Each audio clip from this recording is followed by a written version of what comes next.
Just think.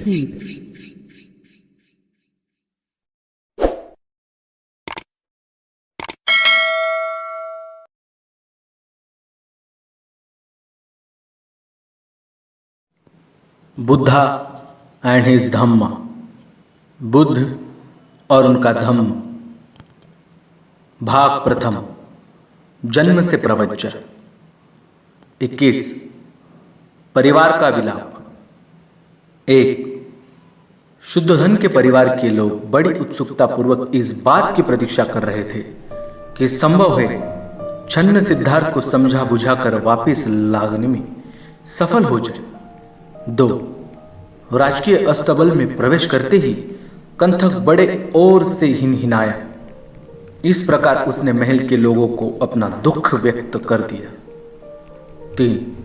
जो लोग राजमहल के भीतरी भाग में थे उन्होंने सोचा क्योंकि कंथक हिनहिना रहा है इसलिए राजकुमार वापस आ गया होगा। 4। और वे स्त्रियां जो दुख के मारे होश हवास भूले बैठी थी अब प्रसन्नता से पागल हो गई। वे राजकुमार को देखने की आशा में बड़ी तेजी से महल से बाहर आई। वे निराश हुई। वहां कंथक था, राजकुमार नहीं था। 5। सारा आत्मसंयम भूलकर गौतमी चिल्ला उठी। वह बेहोश हो गई। जोर जोर से रोती हुई कहने लगी। 6।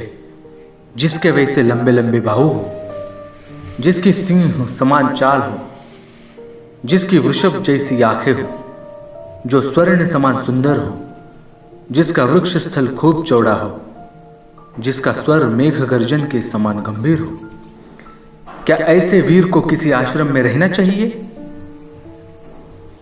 7।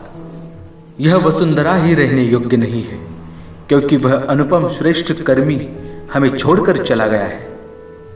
8। उसके वे 2 पांव जिनके चरणों की उंगलियों के बीच सुंदर जाली है, जिनके गिट्टे नील कमल की तरह कोमल और आच्छादित है, जिनके बीच चक्र चिन्ह अंकित है, वन की कठोर भूमि पर कैसे चल सकेंगे? 9। वह शरीर जो महलों में रहने या लेटने के योग्य है, जो मूल्यवान वेशभूषा तथा चंदन आदि के लेप से अलंकृत रहता है, उन जंगलों में कैसे रहेगा जहां शीत, उष्णता और वर्षा से बचने का कोई उपाय नहीं? 10।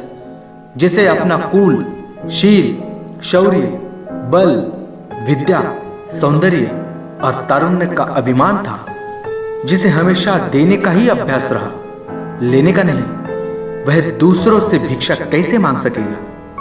11। जो स्वच्छ सुनहरी शैया पर सोता था और जिसे मधुर वाद्य के संगीत से उठाया जाता था, वह मेरा तपस्वी अब केवल एक वस्त्र बिछाकर कठोर पृथ्वी पर कैसे सोएगा? 12। इस प्रकार के करुण विलाप को सुनकर स्त्रियां परस्पर एक दूसरे का आलिंगन कर आंसू बहाने लगी। उनकी आंखों से आंसू क्या बरस रहे थे? हिलाई गई लताओं के फूलों से मधु बरस रहा था। 13। यह भूलकर कि उसने उसे सहर्ष जाने की अनुमति दे दी थी, वियोगाहत यशोधरा भी एक बार ही भूमि पर गिर पड़ी। 14। अपनी धर्मपत्नी को मुझे वह कैसे छोड़ गया? वह मुझे विधवा बना गया।